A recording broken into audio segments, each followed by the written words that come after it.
Welcome to the Unshackled Life podcast, real talk about faith, freedom, and following Jesus. My name's Dalyn Woodard, and this is one of those ramblecast episodes. Not scripted, not polished, just me talking it out and thinking it through. They may have even been recorded on the fly with interruptions or background noise. If you're up for an honest, sometimes messy, but hopefully meaningful musing, you're in the right place. Let's go.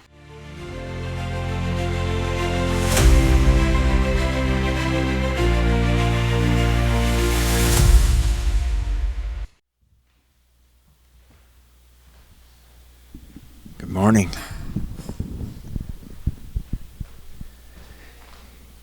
I began thinking about Palm Sunday in earnest last night as I was editing the video and putting all the illustration cards together for a reflection that Leah did on Jesus riding in on the donkey, which I will make sure is available first thing after we get back to the house after this. So we may even be starting a Recovering Hope Ministries YouTube channel just so that she has a way to share these with you. She's got they're about 5-minute long Holy Week devotional day by day through this, with today's being the first one, and it's really good.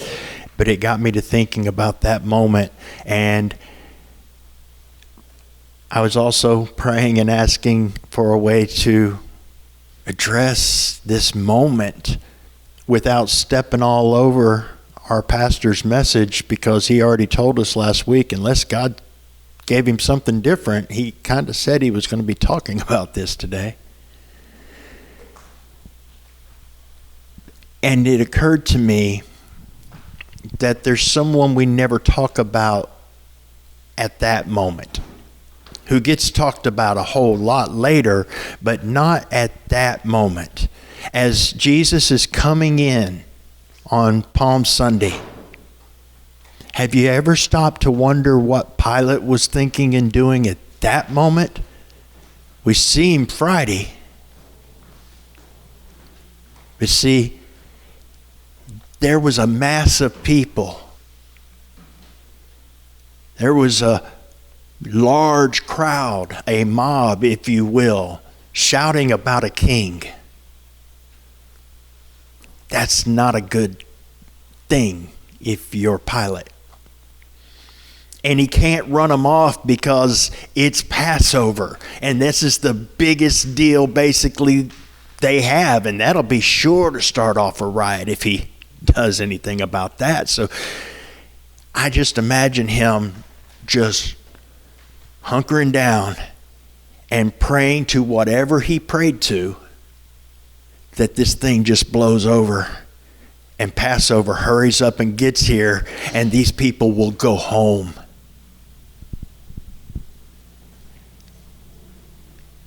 And of course, that didn't happen. And 5 days later, he is standing in the middle of an increasing divide. And he is trying real hard not to be involved. I don't want anything to do with this conflict, with this hassle, with this situation at all. But when a section of a mountain is brought into division and it is beginning to break away from that which is true and stable, being in the middle of that is not safe.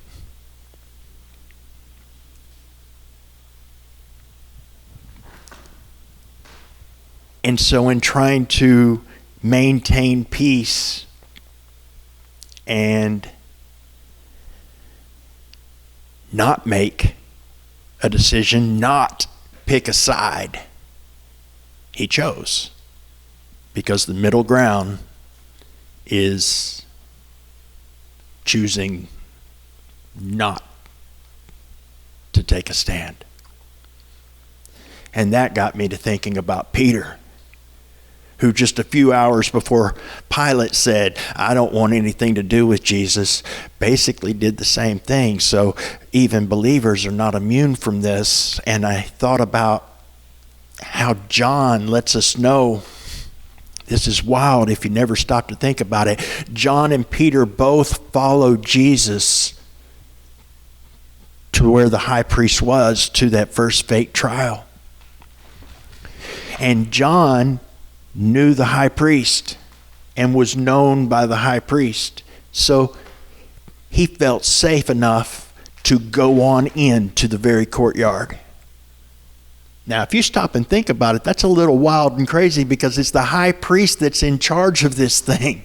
He's the one who's about to condemn Jesus to death, basically, by saying he was blaspheming. So there's something to chew on for you. I might do something more on that later. Why did John feel safe with the high priest? But he did. And what we never talk about with Peter is that John sent the first servant girl to go get Peter and bring him to John, who evidently was in the safest spot in the room.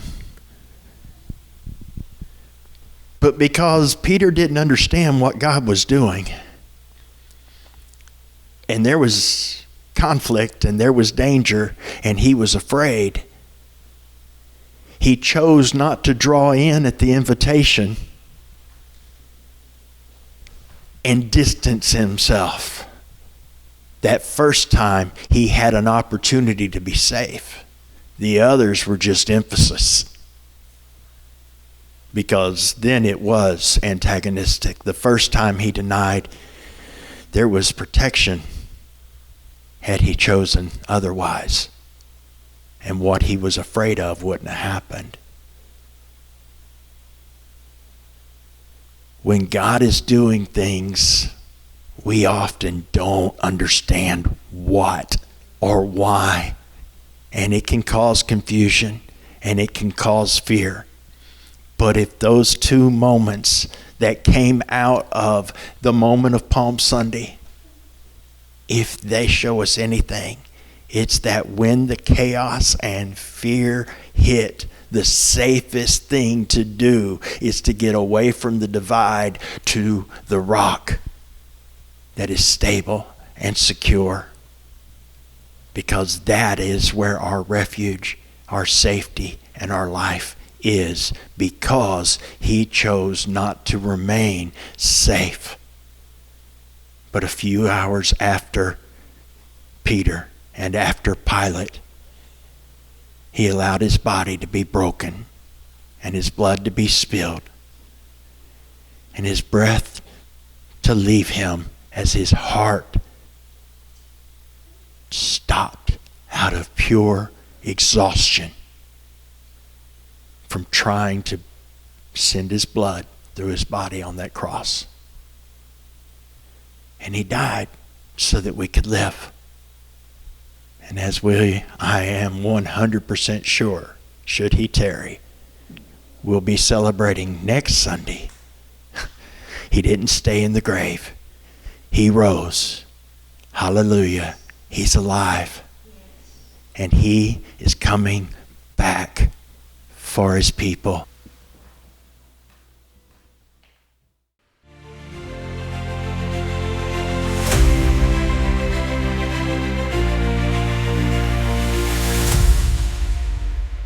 Thanks for spending some time with me today. If this ramblecast sparked a thought, stirred something in you, or gave you something to wrestle with, I'd love to hear about it. You can reach out by email to dalynwoodard@minister.com. That's DALYNWOODARD @minister.com. And if you're finding these episodes helpful, feel free to share them with someone or leave a comment or a review. Until next time, be blessed, and remember, when you fix your thoughts on God and build your thinking on the foundation of His truth, God fixes your thoughts.